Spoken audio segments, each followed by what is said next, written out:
This is Jordan Tower with JT News. Make sure you smash that like button, smash that subscribe button. Okay, so Tony Yayo, 50 Cent's finally had enough, okay? He calls out Tony Yayo for talking about the Diddy stuff too much, okay? He cut together, someone else, Classic Rap Shorts cut together about 5 to 6 different Tony Yayo interviews, because Tony Yayo and Boosie are kind of a lot alike now, where all they do is do podcasts. Lots of podcasts.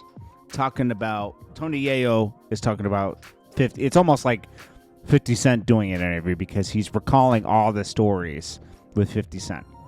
So people have Tony Yayo on to talk about his experience with G-Unit and being 50 Cent's right-hand man, which is it's kind of sad in a way because Tony Yayo is an interesting person and he has a great personality. So don't take this as like I'm dissing Tony Yayo because I'm not, but. That's a horrible situation to be in sometimes when you haven't branded yourself enough. I almost look at Tony Yayo a little bit like Memphis Bleek, right? Why do you have Memphis Bleek on your podcast? You have Memphis Bleek on your podcast to talk about Jay-Z, right? You don't have Memphis Bleek to get on your podcast to really talk about Memphis Bleek. Nobody's really concerned about Memphis Bleek and his couple hits, right?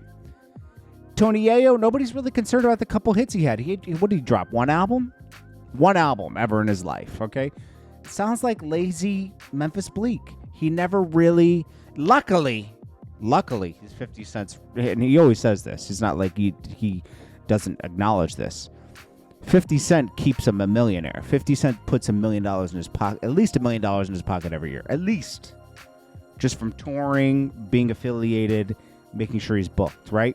Lloyd Banks had the same situation, but Lloyd Banks kind of distanced himself, and for his own reasons. Lloyd Banks is different, okay?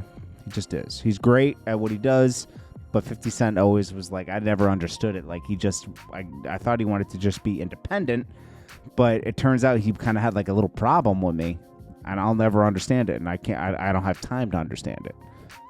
Understandable, right?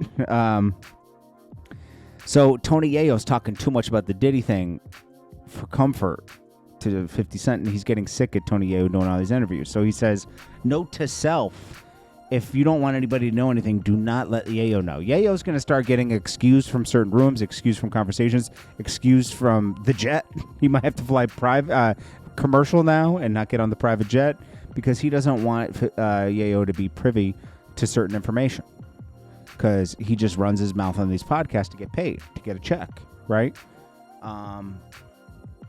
Yayo, it looks like he's going to stop, though. He was telling Vlad, like, yo, I need a check or I'm going to go do a podcast with 50. It would be better for 50 Cent to just keep Yayo in-house, pay him whatever he's getting from all these podcasts, which can't be more than $100,000 a year, right? 100 to 150 grand a year.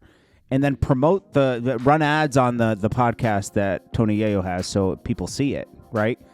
And see his products, buy his merch and everything else he's selling, and then Yayo will be fine, and you'll keep the problem on the low, right?